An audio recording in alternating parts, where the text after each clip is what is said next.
नमो अरिहन्ताणं नमो सिद्धाणं नमो आयर्याणं नमो उवर्जयाणं नमो लोये सवसाहुणं मंगलं भगवान् वीरो मंगलं गौतमो गणी मंगलं कुन्दकुन्दार्यो जैन धर्मोस्तु मंगलं सर्वमंगलमांगल्यं सर्वकल्याणकारकं प्रधानं सर्वधर्माणां जैनं जयतु शासनं जैनं जयतु शासनं। बोले वितराग देव शास्त्र गुरु भगवान की जय। श्री समाधि मरण के ऊपर अपनी चर्चा चल रही है। आचार्य श्री संबंधभद्र स्वामी हमें यहाँ समाधि मरण के बारे में अब कुछ संबोधन कर रहे हैं। जो संबोधन इसके लिए कर रहे हैं कि पहले हमें आचार्य देव संबोधन करेंगे, उसके बाद में हमें बताएंगे कि समाधि मरण कई कई जीवों ने जो लिया है वो किन किन परिस्थितियों में लिया है, और उन परिस्थितियों में उन विकट परिस्थितियों में भी वे सर्व जो आचार्य मुनिराज या जो श्रावक थे वो अपने स्वरूप से नहीं डिगे, आराधना से नहीं डिगे। उन्होंने अपनी आराधना का अभाव नहीं किया, और आराधना का अभाव नहीं करते हुए वे सर्व या तो मुक्ति को प्राप्त हुए या तो स्वर्गादि गति को प्राप्त हुए। तो हमें वर्तमान में कौन से प्रकार की प्रतिकूलता है, इस प्रकार से हमें प्रोत्साहित करते हुए आचार्य देव हमें इस समाधि मरण में जोड़ना चाहते हैं। तो उसके बारे में अभी आचार्य देव हमें जो संबोधन कर रहे हैं वो यहाँ पे हम पढ़ेंगे। अभी जो वर्तमान में हम जो पढ़ेंगे उसमें इतना कुछ खास समझाने जैसा नहीं है, तो उन आचार्य देव की बात को हम पढ़ लेंगे, और फिर जहाँ पे उदाहरण दिया है आचार्य देव ने, तो बहुत अजब गजब के उदाहरण दिए हैं, उन उदाहरणों को भी हम पढ़ेंगे। देखिए क्या कहते हैं। हे धर्म के इच्छुक, अब सावधान हो, पूर्व कर्म के उदय, रोग वेदना तथा महाव्याधि उपजी है, तथा परिसहनी का संताप उपजा है, और शरीर निर्बल भया है। आयु पूर्ण होने का अवसर आया है, ताते अब दीनमती हो, अब कायरता छोड़ी सूरपना ग्रहण करो। कायर भय दीन असाता कर्म नाही छोड़ेगा, को दुख हरने को समर्थ नाही। असाता को दूर करी साता कर्म देने को कोई इंद्र धर्णेन्द्र जिनेन्द्र अहमिंद्र ही समर्थ नहीं। क्या कहते हैं, अब सावधान हो जाए, ऐसा कहते हैं। अब क्या कहते हैं आचार्य देव, अब सावधान हो जाए। इनको कहते हैं जिन जीवों को अब समाधि मरण नज़दीक आया है, यानी जिन जीवों के अब मरण नज़दीक आया है, जिन्हें समझ में आ गया है कि अब ये आयु अधिक नहीं रहने वाली है, इस शरीर में योग्यता रहने की जो योग्यता है उसका अभाव होने वाला है, ऐसा जिन जीवों को ख्याल में आ गया है, उन जीवों के लिए आचार्य कहते हैं कि अब सावधान हो जा। अब अभी तक तू गाफिल था, समझना। हम कैसे गाफिल है, किसमें गाफिल है, पर्याय में गाफिल है। ये शरीर नामक जो समान जातीय द्रव्य पर्याय मिली है, हम उसमें गाफिल है। हमने ये शरीर को ही अपना स्वरूप मान लिया है, और शरीर को अपना मानते हुए ये शरीर के माध्यम से हम नित्य राग द्वेष क्रोध मान माया लोभ आदि अनेक प्रकार की कषाय कर रहे हैं, और उन कषायों को सहन कर रहे हैं। समझना, एक तो दूसरे पर ये कषाय हम कर रहे हैं, और स्वयं जो दूसरा हमारे पर ये कषाय करता हो तो हम उसको क्या कर रहे हैं, सहन कर रहे हैं। तो इस प्रकार से आचार्य देव कहते हैं कि अब सावधान हो जा। बहुत काल बीत गया इन कषायों में रहते हुए, बहुत काल बीत गया। कहने वाला अब काले अनंत अरे दुख का गन छाएगा, फिर अनंत काल तक दुख का गन छाएगा। अगर तूने अपने आत्मस्वरूप को नहीं जाना तो फिर अनंत काल तक दुख का गन छाएगा। अनादि से दुख का गन तो छा ही रहा है। अब अवसर मिला है, तुझे वितराग देवशास्त्र गुरु मिले हैं, तुझे जैन धर्म मिला है। समझना, ये समझने रूप हमारी वर्तमान ज्ञान की योग्यता मिली है हमें, और वो खिली भी है। मिली भी है और खिली भी है, हमें ये बात भी पसंद आई है। तो अब क्या हो जा, आप सावधान हो जा भैया, बहुत गाफिल हो गया, पर्याय में बहुत गाफिल हो गया, बहुत तूने, कहने का मतलब आड़ोड़ाई की। अब तो तू, नहीं तो फिर आड़ा शरीर मिलेगा। गुरुदेव श्री कहते थे कि आड़ोड़ाई करेगा तो आड़ा शरीर मिलेगा। अब तो तू सहज हो जा, कहने का मतलब अब तक तू गाफिल था ना, अब सहज हो जा। बहुत काल गया, कितने काल तक इस प्रकार का जीवन तू जीते जाएगा। ये परद्रव्य में अहमपना, परद्रव्य में मत्वपना, परद्रव्य में कर्तृत्वपना, परद्रव्य में भोक्तृत्वपना। एक तो कर सकता तो हूँ नहीं, वस्तु व्यवस्था से, वो द्रव्य मेरे से पर होने से उसमें मेरा कुछ भी चलता नहीं है, मेरे में उनका कुछ भी चलता नहीं है। फिर भी मानता हुआ उसमें से कुछ आ जाएगा या मेरे में से उसमें कुछ चला जाएगा, इस प्रकार की भ्रमणा करता हुआ दुखी हो रहा हूँ। इसके लिए आचार्य देव कहते हैं कि भैया सावधान हो जा। ये सावधानी बिगाड़ने जैसी नहीं है। गाफिल तो अनादि से रहा था, अब कब तक गाफिल रहेगा, कहने का मतलब अब अवसर आया है ना। कौन सा अवसर आया है, क्या क्या कहते हैं, पूर्व उदय, ये अवसर आया है। क्या अवसर आया है, पूर्व कर्म के उदय ते रोग वेदना महाव्याधि उपजी है। पूर्व के कर्म का उदय आया है तुझे और महारोग उत्पन्न हुआ है, शरीर में वेदना उत्पन्न हुई है, व्याधि उत्पन्न हुई है। क्या कहते हैं देखो, तथा परिसर का संताप उपजा है। और 22 परिचय जो है कहे हैं जिनागम में, उन 22 परिचय रूप संताप तुझे उपजा है, कहने का मतलब उसकी पीड़ा तुझे उत्पन्न हुई है। नहीं समझ में आ रही है ये सब पीड़ा, कब तक सहन करेगा, यानी ये मुनिपना भी कब तक लेना, कहने का मतलब अब तो स्वरूप में सावधान हो जाओ और इस प्रकार से स्वरूप में डूब जा कि फिर भव ही ना लेना पड़े। आचार्य देव तो इस प्रकार से कहना चाहते हैं, लेकिन फिर भी इतना अपना पुरुषार्थ नहीं चलता है, तो अब स्वरूप में सावधान तो हो कि अब अनंत भव नहीं लेना पड़े। अनादि से तो चले ही आ रहा है संतति रूप भव, पर अब अनंत भव न लेना पड़े, उसके लिए कुछ तो प्रयास कर, ऐसा कहते हैं। अब तो सावधान हो जा, तेरे प्रसंग आया है इस प्रकार का, शरीर में रोग हो गया है, व्याधि आ गई है। आज देखो बाहर में किन किन प्रकार की प्रतिकूलताएं चल रही हैं। अभी कल ही सुना, कजाकिस्तान करके जो है अपने विश्व में एक देश है, उसके अंदर कोई नया फ्लू आया हुआ है। 1700 के ऊपर आदमी अभी मर गए हैं, कहने का मतलब उस फ्लू से। अभी कोरोना का संकट तो वैसे का वैसा चालू है, उसमें ये नया फ्लू आया है। देखो अब अपने को लगता है कजाकिस्तान में आए हैं ना, अपने भारत में कहाँ आया है। अरे भैया भारत में आने में कितनी देर लगेगी, सोचना। जो एक कोरोना पहले भारत में भी कहाँ आया था, फिर भी आया ना। तो यानी मेरा कहने का मतलब ये है कि अगर तेरा आयु कर्म का उदय समाप्त होने का काल आएगा तो ये नित नए अनेक प्रकार के कर्म बाहर में खड़े हो जाएंगे।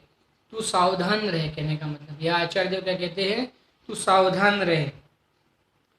तथा परिग्रह परिशहनी का संताप उपजा है और शरीर निर्बल भया है, और शरीर भी निर्बल हो गया है।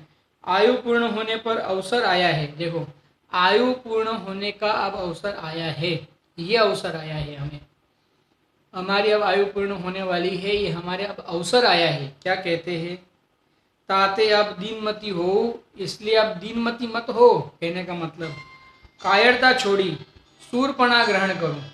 कायरता छोड़ी क्या करो, सूरपणा ग्रहण करो। इस प्रकार से आचार्य देव कहते हैं, सूरपणा यानी मजबूताई ग्रहण करो, ऐसा कहते हैं। एक मिनट,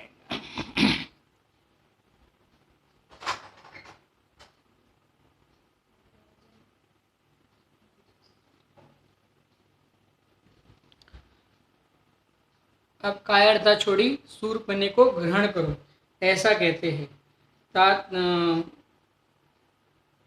हाँ, को दुख हरने को समर्थ है। ये जो वर्तमान में जो दुख आए हैं ना, उसको सरने में, उसको सहन करने में कोई शरण नहीं है, ऐसा कहते हैं। कौन कौन नहीं शरण है, देखो क्या कहते हैं, जिनेन्द्र नरेंद्र धर्मेंद्र कोई शरण नहीं है। जितने भी महान हस्तियां हैं इस भूतल पे, जितनी भी महान हस्तियां हैं, ये तीन लोक में जितनी भी महान हस्तियां हैं, उसमें से एक भी महान हस्ती तेरे इस दुख को हरने में समर्थ नहीं है। तो किसी को प्रश्न होता है फिर कभी कभी किसी जीव के पुण्य का उदय आता है तो देव उनको सहायता करते हैं ना। आप कहते हो कोई सहायता करने में समर्थ नहीं है। अरे भैया, सहायता करने में समर्थ नहीं है का अर्थ तुझे जो जिस प्रकार से उदय आने वाला है उसको बदलने में समर्थ नहीं है। वहां उस रूप से तेरे उदय नहीं आने वाला था और तेरा पुण्य था, इसके लिए वहां पे तुझे वो सहाय मिली है। और यहाँ पे तुझे वो पुण्य का उदय नहीं है, समझना, पाप का उदय आया है। वो पाप का उदय को परिवर्तित करके पुण्य रूप उदय करने में समर्थ नहीं है कोई भी। जिस प्रकार से तूने जो भाव किए हैं और जिस प्रकार से कर्मों को बांधा है उसी प्रकार से उदय में आएंगे, उसको बदली करने में कोई समर्थ नहीं। अरे जिनेन्द्र परमात्मा तक समर्थ नहीं हो, जहाँ पे जिनेन्द्र परमात्मा समर्थ नहीं हो तो फिर दूसरे की क्या बात करें हम, अन्यों की क्या बात करें। जब जिनेन्द्र परमात्मा समर्थ न हो तो अन्यों की क्या बात करें, विचारना। तो क्या कहते हैं, याते अब कायरता है तो दो लोग नष्ट करने वाला धर्म से परान्मुख करे है।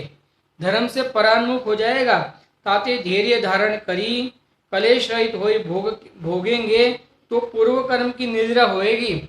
तो धैर्य धारण करके अगर पूर्व कर्म को आप भोगेंगे, कलेश रहित होके भोगेंगे। भोगेंगे का अर्थ क्या हो गया, जानेंगे। भोगेंगे का अर्थ जानेंगे। पूर्व कर्म का उदय जो आया है उसको भोगेंगे का अर्थ उसको जानेंगे। क्या जानेंगे, मेरा स्वभाव नहीं है, आया है लेकिन मुझे दुख देने वाला, इससे मेरा कोई संबंध नहीं है। आया है लेकिन ये तो शरीर में आया है, मेरे चैतन्य स्वभाव में नहीं आया है। इस प्रकार से उससे भिन्नता करते हुए, उससे जुदा पड़ते हुए ये जीव चैतन्य की शरण ग्रहण करता है। कहने का मतलब इस प्रकार से कहते हैं कि इसको भोगेंगे यानी जानेंगे तो पूर्व कर्म की निद्रा हो जाएगी। तो पूर्व कर्म की निद्रा हो जाएगी, नवीन कर्म बंध का अभाव हो जाएगा। पूर्व कर्म की तो निद्रा हो जाएगी और नवीन कर्म बंध का क्या हो जाएगा, अभाव हो जाएगा। नवीन कर्म बंध का अभाव किस प्रकार से होगा, नवीन कर्म बंधेगा ही नहीं, तो जो नहीं बंधेगा उसको अभाव किया ऐसा कहने में आता है। यानी जब मैंने राग नहीं किया ना, अब समझो मैंने अपने चैतन्य स्वरूप आत्मा में, अपने चैतन्य स्वरूप आत्मा का शरण ग्रहण किया और मैं शुद्धोपयोग में स्थित हो गया तो मेरे रागादि की उत्पत्ति नहीं हुई। रागादि की उत्पत्ति नहीं हुई तो मैंने रागादि का अभाव किया ऐसा कहा जाता है। वास्तव में रागादि का अभाव तो कर सकता नहीं, लेकिन ये स्वरूप में रहा ना, उस काल में रागादि की उत्पत्ति ही नहीं हुई तो रागादि का अभाव किया ऐसा कहा जाता है। उसी प्रकार यह बंध का अभाव, नवीन बंध का अभाव, नवीन बंध, क्योंकि नवीन आप शुद्धोपयोग में रहे तो रागादि भाव नहीं हुए और रागादि भाव नहीं हुए तो नवीन बंध हुआ ही नहीं। उस प्रकार से उसको कहा जाएगा कि उसका अभाव किया। इसका नाम जो वस्तु हुई ही नहीं तो उसका अभाव किया ऐसा कहा जाएगा। देखो, बहुरी तुम जिन धर्म धारक धर्मात्मा कहाओ हो, समस्त तुमको ज्ञानवान समझे है। धर्म के धारणी में विख्यात हो और व्रती हो और व्रत संयम की यथाशक्ति प्रतिज्ञा ग्रहण करी है। अब त्याग संयम में शिथिलता दिखाओगे तो तुम्हारा यश और परलोक बिगड़ेगा ही, परंतु अन्य धर्मात्मानी का और धर्म की बड़ी निंदा होगी। देखो क्या कहते हैं, अगर तूने ये सब तुझे मिला है समझना, अब तूने व्रत भी धारण किया है, व्रती हुए और व्रत संयम की यथाशक्ति प्रतिज्ञा भी करी है, समझना तूने इस सब की करी भी है, फिर भी जब ये मरण का संयम प्रसंग आता है तब त्याग संयम शिथिलता दिखाओगे। अगर तभी तुम त्याग संयम और शिथिलता दिखाओगे तो क्या होगा, संयम और त्याग में क्या करोगे, शिथिलता दिखाओगे तो क्या होगा, अपयश होगा। अरे तुमने व्रत धारण किए हैं ना भैया, व्रत धारण किए हैं, जब तुमने व्रत धारण किए हैं तो तुम्हारा ये व्रत का अगर अभाव बाहर में दिखेगा तो लोग क्या कहेंगे, विचारना। हमने कोई प्रतिज्ञा धारण की हो और वो प्रतिज्ञा का हम अभाव करते हुए बाहर में दिखे जाए तो लोग हमारे बारे में क्या कहेंगे, अरे आपको पता है ये तो बहुत धर्मात्मा बने फिरता था, ये तो बहुत जिनवाणी का स्वाध्याय करे, स्वाध्याय है, मेरे ऐसा स्वाध्याय है वैसा स्वाध्याय है, ऐसा करते हुए फिरता था, लेकिन तुमको पता है ये बहुत इसने इन मतों का, कहने का मतलब अनादर कर दिया, इन प्रतिज्ञाओं का अनादर कर दिया। इस प्रकार से कहता हुआ, इस प्रकार से मानता हुआ क्या करता है ये जीव, उस व्रत को अगर अभाव करता है तो उसकी क्या होगी, लोक में अपयश होगा। लोग कुछ भी, यानी लोग तेरे बारे में तो बुरा कहेंगे ही, लेकिन धर्म के बारे में भी बुरा कहेंगे। अरे अभी जैसे हम वर्तमान में मुमुक्षु है, हम वर्तमान में अगर व्रतादि को धारण नहीं ग्रहण करेंगे तो लोग क्या कहेंगे, आप मुमुक्षु तो बस बातें करते हो, बस बातों में सम्यक दर्शन, बातों में मोक्ष चाहते हो। वैसे ऐसा हमारे पर एक गलत, किसी ने, किन्हीं जीवों ने हमारे पे एक गलत लेबल लगा दिया है। तो कहते हैं कि भैया तुम इस प्रकार से मत अपना जीवन निर्वाह करो कि तुम्हारे पे उंगली उठे। अरे तुम्हारे पे उंगली उठे उतना ही नहीं, धर्म पे उंगली उठे, इस प्रकार का जीवन हमें वर्तमान में जीना नहीं चाहिए। यहाँ पे ऐसा कहते हैं, देखो क्या कहते हैं, और अनेक भोले जीव धर्म के मार्ग में शिथिल हो जाएंगे। और बहुत सारे जीव तो ऐसा होता है कि हमें देख देख के समझना, वो जिन धर्म में प्रवेश किया होता है उन्होंने, जैसे इसीलिए वर्तमान में विद्वान जितने भी होते हैं उन सर्व विद्वानों को बहुत संयम बरतने की ज़रूरत है। क्यों ज़रूरत है? क्योंकि ये सामान्य जनता है ना, वो आपको देख देख के जिन धर्म में प्रवेश कर रही है। अगर आपके माध्यम से किसी भी प्रकार की धर्म की विराधना का प्रसंग बनता है तो उससे ये जो जीव है ना, जो जुड़ा है, वो छूट जाएगा, वो धर्म का मार्ग को छोड़ देगा। अरे आपके निमित्त से वो धर्म को मार्ग को छोड़ देगा तो आपका कितना बड़ा, आप सोचो, स्वयं का तो आपने अहित किया और अन्य के अहित में आप हेतु बन गए। स्वयं तो जिन धर्म की प्रभावना ना की और अन्य के भी जिन धर्म की अप्रभावना में आप हेतु बन गए, समझना। तो ये कितना बड़ा दोष उत्पन्न होता है। प्रभाव स्वयं के माध्यम से तो प्रभावना हो नहीं, और अन्य के भी अप्रभावना में आप निमित्त बन जाओ। अरे प्रभु, इससे बड़ा कोई दोष नहीं होता है। या ऐसा कहते हैं आचार्य देव, देखो क्या कहते हैं, कुलवान मति सुभट लोकनी में मध्य मुज्जाफलमान करी, पाछे बैरी को सन्मुख आवते ही भयावान हो है, भागे तो अन्य लघु किंकर कैसे स्थिरता धारे। अरे तुम इतने महान हो के भी, समझना, तुमने इतनी महान प्रतिज्ञा धारण करके भी शत्रु आ जाए, शेर बाघ आदि हिंसक प्राणी आ जाए और तुम उनसे भयावान होके भाग जाओगे, यानी तुम अपने स्वरूप की स्थिरता में नहीं रहोगे, आराधना से चिढ़ जाओगे, डिग जाओगे, तो सामान्य जन तो किस प्रकार से इस आराधना को ग्रहण करेंगे। तुम तो अभी तक आराधना को ग्रहण करते हुए आए थे, अब तक तो तुम आराधना करते हुए आ रहे थे, इतनी आराधना करते हुए आ रहे थे, और इतनी आराधना करते हुए भी तुम आराधना से डिग गए। तो इन्होंने तो अभी आराधना की शुरुआत ही नहीं की है, जिन्होंने ये आराधना में मुश्किल से अभी अभी जिन्होंने पाँव रखा है, उनको डिगने में कितना समय लगेगा, ऐसा कहते हैं। वो तो तुमको देखेंगे और बोलेंगे, अरे ये मुनिराज के भी ऐसा हो गया, उसका मतलब ये तो सिर्फ बातें बातें हैं, इसमें कुछ तथ्य नहीं है। ऐसा करके वो छोड़ देगा, समझना, जैन धर्म छोड़ देगा। कहने का मतलब क्या कहते हैं, जैसे कुलवान मति सुभट लोकनी के मध्य मुज्जाफलन करी, पाछे बेरी को सन्मुख आवते ही भयावान हुन भागे, भयावान होय भागे तो अन्य लघु किंकर इस प्रकार जिद्दा धारण करें। क्या कहते देखो, और 2 दिन जिया तो हूँ ताके जीवन हूँ धिक्कार हो। और ऐसा करके अगर 2-4 दिन जी भी लिया, 2 दिन यानी जो थोड़ा काल अल्प तूने जी लिया, तो उसको क्या जीना कहेंगे। तू 2-4 दिन और ज़्यादा जी लिया, समझना, ऐसा करने के माध्यम से भी ऐसे भी मरण नज़दीक है। रोग तो शरीर में प्रवेश कर गया है, शरीर तो जर्जरित हो गया है, शरीर तो अब नाश होने ही वाला है, दिख रहा है सामने सामने शरीर नाश होने वाला है। फिर भी अगर तू इस प्रकार से भयावान होके आराधना को छोड़ता है और आराधना को छोड़ के और 2-4 दिन जिंदा रह गया, समझना, 2-4 दिन ज़्यादा जिंदा क्या रह गया, जितनी आयु होती है जीव उतना ही जिंदा रहता है, विचारना, उससे अधिक जिंदा नहीं रहता। लेकिन ये तो उस जीव की अपेक्षा से कहते हैं कि उसने माना था कि मेरा आयु अभी समाप्त हो जाएगा। अगर तेरा आयु उस काल में समाप्त नहीं होना होगा तो नहीं होगा। कोई इंद्र देवेंद्र जिनेन्द्र क्या देवेंद्र, कोई इंद्र आदि आके तेरी रक्षा करेंगे, देव आके तेरी रक्षा करेंगे उस काल में। अरे तू क्यों चिंता करता है, अगर तेरा आयु रहना होगा तो बाहर में तेरी रक्षा होगी, और अगर तेरा आयु नहीं रहना होगा तो तेरी बाहर में रक्षा नहीं होगी। इसके लिए आयु कर्म तो जितना है उतना ही रहने वाला है।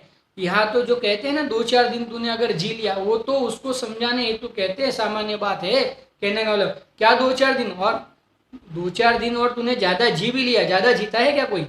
कोई ज्यादा जीता है? आयु कर्म से ज्यादा जीवन हो सकता है? पर यहाँ पे उसने जो मान के रखा था ना कि मेरा मरण हो जाएगा, उस अपेक्षा से कहते हैं कि अगर 2-4 दिन ज्यादा जिंदा भी रह गया कभी कदाचित, उसमें उसमें क्या महानता हो गई? ऐसे भी तो तेरा आयु जाने वाला था, और नहीं जाने वाला होगा तो ऐसे भी नहीं जाएगा। उसको आने दे शत्रु को। हाँ, कितना पार्श्वनाथ भगवान पे उपसर्ग किया कमट के जीव ने, क्या हुआ पार्श्वनाथ भगवान का? कुछ नहीं हुआ। देख सकते हैं हम, कुछ नहीं होता है कहने का मतलब। इसके लिए कहते हैं, क्या कहते हैं, शिथिलता होएगे तो देखो क्या कहते हैं, धिक्कार, हाँ जी, ऐसा 2-3 दिन जिया ताको ता जीवन को ही धिक्कार हो है। ऐसे जीवन को धिक्कार है क्या? 2-4 दिन तूने जी लिया, उसे ऐसे जीवन को क्या है? धिक्कार है कहते हैं। तैसे तुम त्याग व्रत संयम की प्रतिज्ञा ग्रहण करी, अब शिथिल होगे तो निंदा के पात्र होगे। अब त्याग आदि की समझना, शिथिलता ग्रहण करोगे तो निंदता के पात्र हो जाओगे। क्या कहते हैं, और शुभ कर्म हूँ ना ही छोड़ेगा, और आगाने बहुत दुखनी का कारण नवीन कर्म ऐसा दृढ़ बंद करोगे तो असंख्यात काल पर्यंत तीव्र रस भोगोगे। कहने का मतलब, अगर वर्तमान में तू इन कर्मों के भय से डर के अपनी प्रतिज्ञा को भंग कर देता है, तो उस प्रतिज्ञा के भंग के कहने का मतलब कसाई के माध्यम से तुझे इस प्रकार के नवीन कर्मों का बंध होगा जो तू छोड़ना चाहेगा तो नहीं छूटेंगे। कहने वाला, वो निधति और निकाचित जैसे ऐसे चिकने कर्म बनेंगे कि वो ऐसा रस ले लेके उदय में आएंगे कि तुझे उसको भोगना पड़ेगा बाद में। ध्यान समझ लेना, बहुत काल तक भोगना पड़ेगा। भोगना पड़ेगा इतना ही नहीं, बहुत काल तक भोगना पड़ेगा, ऐसा कहते हैं। और जो तुम्हारे पूर्व में ऐसा अभिमान था, जो मैं इंद्र जिनेन्द्र का भक्त जैनी हूँ, आज्ञा का परिपालक हूँ, जिनेन्द्र के कहे व्रत शील संयम तप धारण करूँ हूँ, जो श्रद्धान ज्ञान आचरण अनंत भवनी में दुर्लभ है, सो वितराग गुरुनी के प्रसादते प्राप्त भया है। वितराग्नि गुरु के प्रसादते प्राप्त भया है, ऐसा निश्चय करे हूँ। अब किंचित रोग जनित वेदना व परिचय कर्म के उदय करी आवने में कायर होय चलायमान होय होना अति लज्जा का कारण है। अब ये तो सब लज्जा का कारण है प्रभु, ये थोड़े बहुत तो उदय आएंगे। पूर्व में तूने जो बांधे हैं ना, वो कर्म के उदय थोड़े बहुत तो आएंगे। अरे थोड़े बहुत क्या, तीव्र भी आ जाए, तीव्र भी आ जाए तो तूने तो अब तक तो साधना की थी ना, अब तक तो आराधना की थी ना, तो अब तक जो आराधना की थी उससे क्यों डिग रहा है? तो कहने का मतलब, अब तू उस आराधना को क्यों छोड़ रहा है? कहने का मतलब, तेरा अपयश होगा, जैन धर्म का ये अपयश होगा, और वो करने से भी तेरा बचना नहीं बचना वो तो तेरे आयु कर्म के आधार से है। अगर नहीं बचना होगा तो तू तभी भी नहीं बचेगा, और बचना होगा तो देवादिक आगे भी तेरी रक्षा करने में निमित्त हेतु बनेंगे।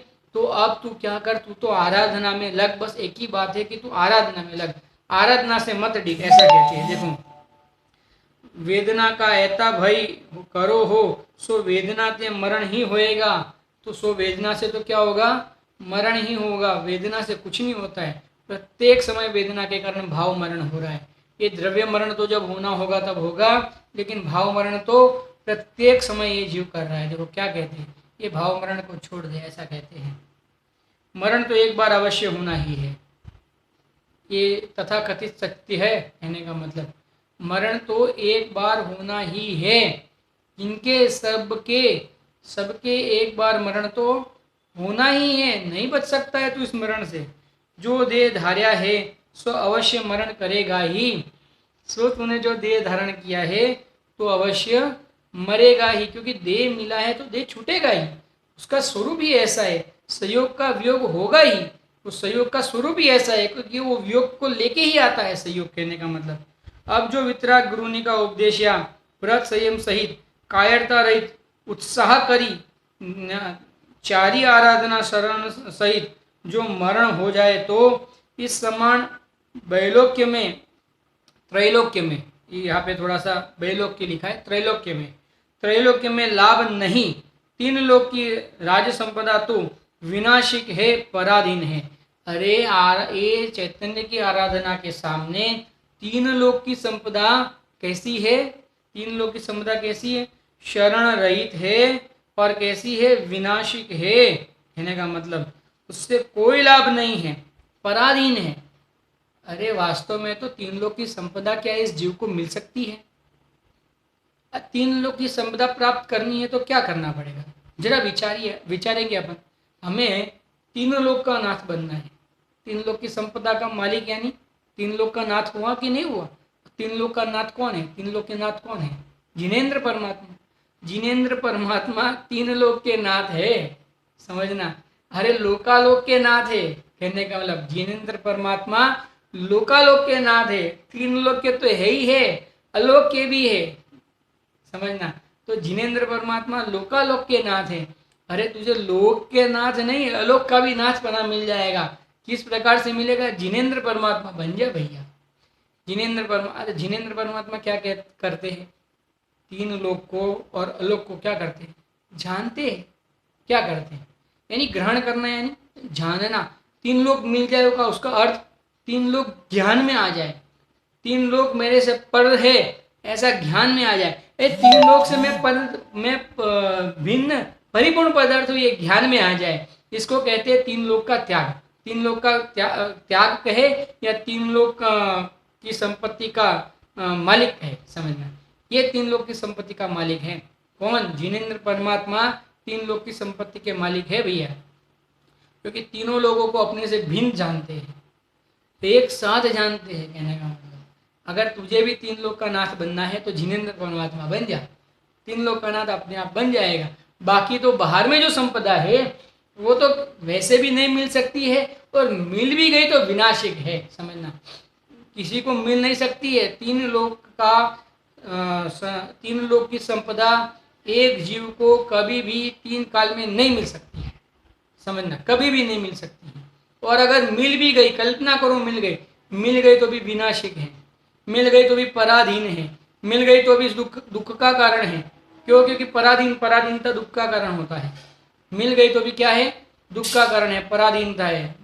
अभी उसका व्यय होने वाला है कुछ ही कालों में। तो अब क्या कर? अब वहां पे विकल्प को मत बर्बाद कर। कहने का मतलब देखो क्या कहते हैं। आराधना की संपदा अनंत सुख देने वाली है और अविनाशी है। आराधना कैसी है? अनंत सुख देने वाली और अविनाशी है। तुझे सुख चाहिए ना? कैसा सुख चाहिए? जो कभी दुख रूप न हो। तो जो कभी दुख रूप न हो ऐसा सुख को अगर तुझे प्रकट करना है तो क्या करना पड़ेगा? स्वरूप की आराधना कर, ऐसा कहते हैं। देखो क्या कहते हैं। और जिस भय रहित धीरता सहित मरण को मुनीश्वर आचार्य उपाध्याय चाहे है और समस्त व्रति संयमी सम्यक दृष्टि चाहे और तुम्हु निरंतर वांछा करे थे, सो मन वांछित समाधि मरण नजीक आ गया। इन समान आनंद को नहीं है। अरे तूने समाधि मरण की वांछा की थी ना, भावना की थी ना कि मैं मरण आएगा, प्रतिज्ञा ली थी ना, जब मरण आएगा तब मैं अवश्य समाधि मरण को अंगीकार करूंगा। प्रतिज्ञा ली थी ना।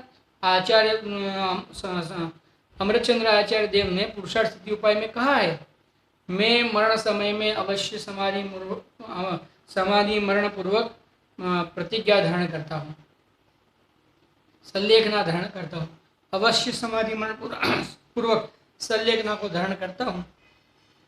अमृतचंद्र आचार्य देव कहते हैं अब तूने प्रतिज्ञा ली थी ना, अब वो आ रही है, तेरी प्रतिज्ञा पूर्ण हो जाए, तेरी प्रतिज्ञा निभे, ऐसा अवसर तुझे प्रदान हो रहा है, तो तू इससे हर्षित हो, प्रफुल्लित हो। क्यों प्रफुल्लित हो भैया?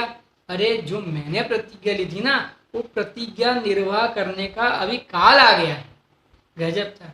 अब तक तो मैं दुखी हो रहा था ना, कहने वाला अब तो निर्वाह करने का काल आ गया, तो उसका निर्वाह कर, ऐसा कहते हैं। तो क्या कहते हैं, ऐसा आनंद देने में दूसरा कोई समर्थ नहीं है। ऐसा है, आराधना के समान आनंद देने में दूसरा कोई समर्थ नहीं, कोई समर्थ नहीं। और यह वेदना बंदे है सो तुम्हारा बड़ा उपकार करे है। और ये वेदना बढ़े है ना, ये वेदना जितनी जितनी बढ़ती है ना, वो क्या करती है? तुम्हारा उपकार करती है। और क्या कहते हैं देखो, वेदना ते देह ते राग नष्ट हो जाएगा, और वेदना के कारण देह का क्या हो जाएगा, राग नष्ट हो जाएगा। जितनी वेदना बढ़ेगी ना उतना ख्याल में आएगा कि मैं इस देह के प्रति अनादि से व्यर्थ में ही आसक्त होकर फिर रहा था, व्यर्थ में ही।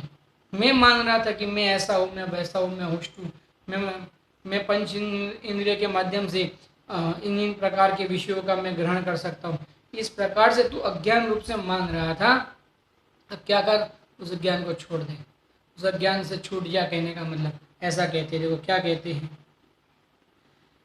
वेदना ते देह में रोग नष्ट हो जाएगा, पूर्व कर्म असाता दिख बांधे बांधे थे ताकि अल्पकाल में निर्जरा हो जाएगी। जो पूर्व में असाता कर्म बांधे थे ना, उसकी क्या हो जाएगी, आराधना के माध्यम से अल्पकाल में निर्जरा हो जाएगी। दुख रोगनी ते भरिया देह रूप बंदी ग्रह ते जरूर निकसना हो जाएगा। ये देह जो बंदी ग्रह है उसमें से जरूर निकलना हो जाएगा। विषय भोगनी ते विरक्त्या हो जाएगी, और विषय भोगने से क्या, विषय भोगों से क्या हो जाएगी, विरक्तता हो जाएगी। परद्रव्य नीते ममता घटेगी, परद्रव्य से क्या हो जाएगी, ममता घटेगी। मरण का भय नहीं रहेगा, और मरण का भय नहीं रहेगा। मित्र पुत्र स्त्री बांधव आदित्य ममता नष्ट हो जाएगी। इत्यादि अनेक अनेक उपकार वेदना ते हूँ जान हूँ। ये अनेक प्रकार के वेदना का उपकार है। अरे वेदना के माध्यम से भी वेदना सम्यक्त्व है ना, वेदना सम्यक्त्व है या नहीं है। नरक में अधिकांश नरक के जीवों को कौन सा सम्यक्त्व है, वेदना सम्यक्त्व है। तो वेदना सम्यक्त्व यानी क्या, यहाँ तो वेदना के माध्यम से आराधना की पूर्णता की बात है, लेकिन वेदना के माध्यम से सम्यक्त्व भी हो सकता है।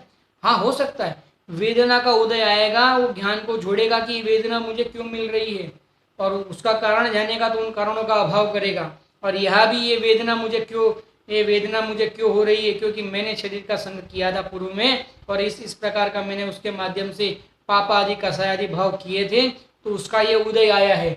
अब क्या करूं, इन भावों का त्याग करके मैं स्वरूप का आश्रय करूं, तो उसके माध्यम से क्या होगा, मेरे वेदना का अभाव हो जाएगा, मेरे सर्व प्रकार के संयोगों का, सर्व प्रकार के दुखों का अभाव हो जाएगा। इसके लिए मैं क्या करूं, आराधना को ग्रहण करूं। कितना बढ़िया कहते हैं, देखो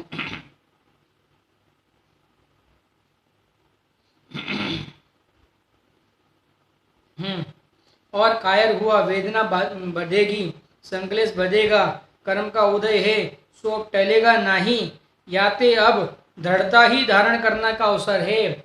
अब धीरे धीरे तो वेदना बढ़ती जाएगी, रोग बढ़ता जाएगा, तो क्या करना है, बढ़ेगा तो क्या करेंगे, अरे तो अब क्या कर, तो उसका उसका लक्ष्य छोड़ दे, क्योंकि ये तो धीरे धीरे बढ़ती ही जाएगी, ये घटेगी नहीं। अब तू तू कितने भी बाहर में अगर प्रयास कर भी लेगा ना, तो ये बढ़ते ही जाएगा। कभी कभी हम सोचते हैं कि कभी कभी हम ऐसा सोचते हैं कि छोटी सी बीमारी को लेके किसी को हम अस्पताल में भर्ती करते हैं, समझना, और देखते ही देखते उनका मृत्यु हो जाता है, देखते ही देखते। और अभी या तो लगता है कि इनको कुछ नहीं था, और देखते ही देखते रोग जब बढ़ता है ना अंदर में, तब मालूम ही नहीं पड़ता कि वो किस प्रकार से बढ़ते जा रहा है, और अचानक से इतना बढ़ जा, क्यों बढ़ता है ये सब, क्योंकि पूर्व में जो शरीर के माध्यम से हमने कषाय की थी ना, कि उसका उदय आया है। उस क्रियाओं के माध्यम से हमने जो कर्म बांधे थे ना, जो पाप किए थे, जो कषाय की थी ना, ये उसका उदय आया है। अब जो उदय आया है तो उसका क्या कर, उसका ज्ञाता बन जा, उसका ज्ञाता बन के उसका लक्ष्य छोड़ दे, उसका पक्ष छोड़ दे, उसमें उसको हटाने का आदि अनेक प्रकार के विकल्प को छोड़ दे। किसके माध्यम से छोड़े साहब, आचार्य देव हम किसके माध्यम से छोड़े, हम ऐसा प्रश्न करें अगर आचार्य देव को, तो क्या कहते हैं, आराधना के माध्यम से। किसकी आराधना, चैतन्य स्वरूप की आराधना। प्रभु तू चैतन्य है ना, तू ज्ञायक है ना, तू प्रभु है ना, तू सुख का धनी है ना, तू अनंत सुख स्वभावी परमात्मा है ना, परमात्मा स्वभावी है ना, तो उसका आश्रय कर, और उसके आश्रय के माध्यम से क्या कर, ये आराधना को प्रकट कर, और आराधना को प्रकट करके क्या कर, विराधना का अभाव कर। ये बाहर में रोग आदि जो हो रही है वो तो शरीर की विराधना हो रही है, उस विराधना का अभाव कर, वो शरीर का जो होना वो हो, उसकी क्या कर, उसका अभाव कर। देखो दृढ़ता धारण करने का अवसर आया है, अब तो दृढ़ता धारण करने का अवसर आया है। अब तो इस प्रकार से अपने स्वरूप में व्यवस्थित हो जा कि अब कुछ भी आ जाए बाहर में, मैं स्वरूप से नहीं टिकूंगा। कहने का मतलब देखो, और कर्म जीतना तो सूरपना धारण करे ही हो जाएगा। कायर होए रोवोगे, तड़फड़ाहट करोगे तो कर्म तुमको मारी तीरें आदि को गति में प्राप्त कराएगा। अगर तुम तड़फड़ोगे, दुखी होकर मरोगे, देखो आर्त ध्यान सहित और रौद्र ध्यान सहित मरण होगा। आर्त ध्यान सहित मरण होगा तो नियम से तीरें आदि गति की प्राप्ति होगी, और रौद्र ध्यान सहित मरण होगा तो नरकादि गति की प्राप्ति होगी। यहाँ तो आर्त ध्यान सहित मरण करता है ना, जो मरण में दुखी होता है, शरीर के संयोगों को छूटने के काल में दुखी होता है, उसके माध्यम से क्या होता है, तीर्यंश गति का बंध होता है। हमें क्या लगता है, विचारना, जितना तड़प तड़प के मरोगे उतनी तीर्यंश गति की निंदनीय अवस्था को प्राप्त हो जाओगे। अरे निगोद गति कौन कौन सी गति है, कौन सी गति है, तीर्यंश, एकेंद्रीय तीर्यंश गति है। जरा विचार करना, ऐसी गति में जाके अगर जन्म हो जाएगा तो किस किस प्रकार के दुखों को भोगेंगे, कितना कितना दुखी होंगे, विचार करने जैसा है। अब छोड़ देवे, क्या करें, अब आराधना करें। बहुत आराधना का अवसर मिला था, उन जितने जितने आराधना के अवसर हमें प्राप्त हुए थे, हमने सब आराधनाओं के अवसर को क्या किया, विराधना में परिवर्तित कर दिया था। अब जितने जितने अवसर मिले हैं उन सर्व अवसरों को क्या करें, आराधना में परिवर्तित कर दो, अवसर में परिवर्तित कर दो, मोक्ष मार्ग में परिवर्तित कर दो, मोक्ष में परिवर्तित कर दो। ऐसा आचार्य देव कहते हैं। देखो क्या कहते हैं, और कर्म जितना तो शूरपना धारण करे है होएगा, कायर होके रोवोगे, तड़फड़ाहट करोगे तो तुम तुमको मारी तीर्यंश आदि को गति प्राप्त कराएगा। अनेक दुखनी को प्राप्त होगे, जैसे कुल का, साधर्मनी का, धर्म का, यश वृद्धि को प्राप्त होय, और तुम दुख पात्र नाही हो, तैसे प्रवर्तन करो। इस प्रकार से प्रवर्तन करो।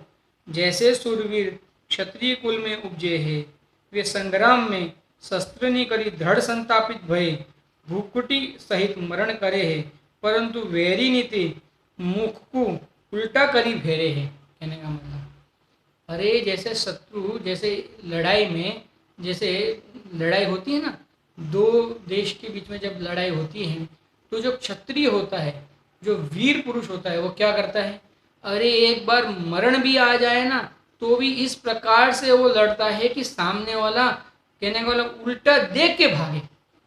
जैसे ये अभी चीन और भारत के बीच में अभी जो लड़ाई हुई, समझना, तो चीन वाले उल्टा देख के भागे, देखा तक नहीं, उतने मर गए उनके, और अपने भी 20 जवान शहीद हुए। तो 20 जवान शहीद हुए तो 20 जवान भले ही शहीद हुए, लेकिन समझना उतने सारे चीनियों को भगाया कि नहीं भगाया, वो वीरता का प्रतीक है। वो वहाँ उस अपेक्षा से वीरता का प्रतीक है। और यहाँ पे भी क्या है कि अनेक कर्म आएंगे। जैसे चीन है ना, चीन के सैनिक जैसे अपने शत्रु, वैसे ये जो कर्म के उदय वो क्या है, अपने शत्रु है। समझना, शत्रु मित्र कोई होता नहीं, लेकिन फिर भी अपेक्षित कथन है, शत्रु है। अबे शत्रु, क्योंकि भगवान को अरियंत कहते हैं ना, अरियंत यानी कर्म रूपी शत्रुओं का जिन्होंने घात किया है, इसके लिए भी अरियंत ऐसा अपन कहते हैं। तो कर्म रूपी शत्रु उदय में आए हैं, उदय में आके हमें नित नित प्रकार के फल देने का प्रयास कर रहे हैं, लेकिन हम आराधना में रह के उन फलों का लक्ष्य ही ना करें और अपने चैतन्य स्वरूप की मस्ती में, अस्थि की मस्ती में मस्त रहे, तो क्या हो जाएगा, वो कर्म आएंगे उदय में, अपना फल देंगे, वो फल को हम देखेंगे नहीं, फल को ग्रहण करेंगे, फल का अभाव हो जाएगा, कर्म का अभाव हो जाएगा, और क्या हो जाएगा, हम निष्कर्म रूप अवस्था को प्राप्त हो जाएंगे। तो क्या कहते हैं, देखो, जैसे परम वितराग्नि का शरण ग्रहण करना, पुरुष अशुभ कर्म नीते अति प्रहार ते देह का त्याग करे है, परंतु दीर्घता कार्यता को प्राप्त नाही हो है। कोई जिन लिंग के धारक उत्तम पुरुष नी के दुष्ट बैरी चारों तरफ अग्नि लगाए दीनी, ताकि घोर वेदना वचन में अगोचर, इस अग्नि ते सर्व तरफ ते दग्ध हूँ, अपना ऋण चुकने समान जानी, पंच परम गुरु ने का शरण सहित घोरता को धारते दग्ध हो गए हैं, परंतु कायरता नहीं धरे हैं। ऐसे आत्मज्ञानी को प्रभावना है, ऐसे आत्मज्ञानी की प्रभावना है। देखो, अरे आपको बीच में बिठा के चारों ओर से अग्नि जला देंगे, कहने का मतलब हुआ ना। कंपना आचार्य आदि 700 मुनिराज के हुआ कि नहीं हुआ? वो बलि आदि मुनि जो मंत्री थे, उन्होंने चारों बाजू में समझना बलि चढ़ाने के नाम पे चारों बाजू में अग्नि जला दी, कहने का मतलब। और अग्नि, एक तो अग्नि की तपन और दूसरा उसके धुएं के माध्यम से जो सांस लेने में तकलीफ होती है, फिर भी वो अकंपना आचार्य और 700 मुनिराज कायर बन के उन्होंने वहां से भागने का प्रयास नहीं किया। समझना, अपने स्वरूप में मस्त रहे, अपने चैतन्य स्वरूप की आराधना को नहीं डिगाया। विचार करना, अकंपना आचार्य 700 मुनिराज, एक भी मुनि वहां से डिगा नहीं अपने स्वरूप से, उसको कहते हैं आराधना। अरे उसमें उन्होंने अपने स्वरूप की विराधना नहीं की, कहने का मतलब उसको कहते हैं आराधना। इतनी प्रतिकूल परिस्थिति, कहने का मतलब चारों ओर, आपके चारों ओर अग्नि जल रही है, चारों ओर से धुआं उठ रहा है, आपको असह्य गर्मी की वेदना, असह्य धुएं की, ना वहाँ पे आपको सांस लेने की कोई व्यवस्था, फिर भी स्वरूप की संवेदन, फिर भी स्वरूप की मस्ती में मस्त मुनिराज, कहने का मतलब। तो क्या कहते हैं, अगर ऐसे कायर न होके, अगर कायरता को छोड़ के अगर स्वरूप की मस्ती में मस्त रहोगे, तो ऐसी आत्मज्ञान आत्मा आराधना से क्या होगी? आपकी प्रभावना होगी, कहने का मतलब। कितना गजब कहा है। और इस कलेवर्ते भिन्न अविनाशी अखंड स्वभाव को अनुभव किया है, और इस कलिवर से भिन्न अविनाशी अखंड स्वभाव को अनुभव किया है। इस अनुभव करने का फल अकंपना अकंपना भय रहित पना ही है। देखो यहाँ पे अकंपना कहते, अकंपना आचार्य को भी याद कर दिया। कंपायमान नहीं होना, अकंपन यानी कंपायमान नहीं होना। एक कर्म के जो उदय आए ना, उसमें कंपायमान नहीं होना, उसमें जुड़ नहीं जाना। क्या कहते हैं, जो इन कलेवर्त भिन्न अविनाशी अखंड ज्ञान स्वभाव को अनुभव किया है ना, इस अनुभव करने का फल अकंपना भयरहितपना है। क्या कहते हैं, अकंपना आदि 700 मुनिराज कंपित नहीं हुए, किंचित कंपित नहीं हुए। अरे कितना उपसर्ग, कितना घोर उपसर्ग। इससे तो हमारे सुई के नोक जितना भी दुख नहीं है बाहर में, संयुक्त जनित कर्म का, इतना विपरीत कर्म का उदय नहीं है हमें। विचारना, हमें क्या इतने कर्म का उदय है? इस प्रकार के कर्म का उदय है। उनके तो कितना कर्म का उदय था, फिर भी स्वरूप से नहीं डिगे। और हमें कुछ भी नहीं है तो भी हम स्वरूप में नहीं लगते। दोनों विपरीत है ना। वहाँ इतनी प्रतिकूलता तो भी स्वरूप की मस्ती, और यह सर्व प्रकार से अनुकूलता तो भी स्वरूप की विराधना। क्या कहते हैं, अब विराधना को छोड़ो भैया, आराधना में लग जाओ और अपने अकंप स्वभाव को धारण करके भय रहित होके आराधना को ग्रहण करो, आराधना में रहो, आराधना करो, कहने का मतलब। और आराधना सहित क्या करो, समाधि मरण को अंगीकार करो। और भी विषय है, आचार्य देव ने और हमें महिमा बताई है समाधि मरण की, जिसको हम कल पढ़ेंगे। और उसके बाद आचार्य देव ने हमें अनेक दृष्टांत बताए हैं, 15-16 दृष्टांत बताए हैं आचार्य देव ने हमें। क्या इनके इन प्रकार की प्रतिकूलता होने पर भी वो स्वरूप से नहीं डिगे? जब इतनी प्रतिकूलता होने पर भी स्वरूप से नहीं डिगा जाता है, तो तुम क्यों स्वरूप से डिगते हो? तुम्हारे तो इसमें से थोड़ा भी दुख नहीं है इस प्रकार का। तो क्या करो, स्वरूप की आराधना करो। तो हम भी स्वरूप की आराधना पूर्वक समाधि मरण को अंगीकार करें। इस प्रकार के मंगल भावना के सहित अभी का वक्तव्य समाप्त करते हैं। ओम नमः सिद्धेश्वराय।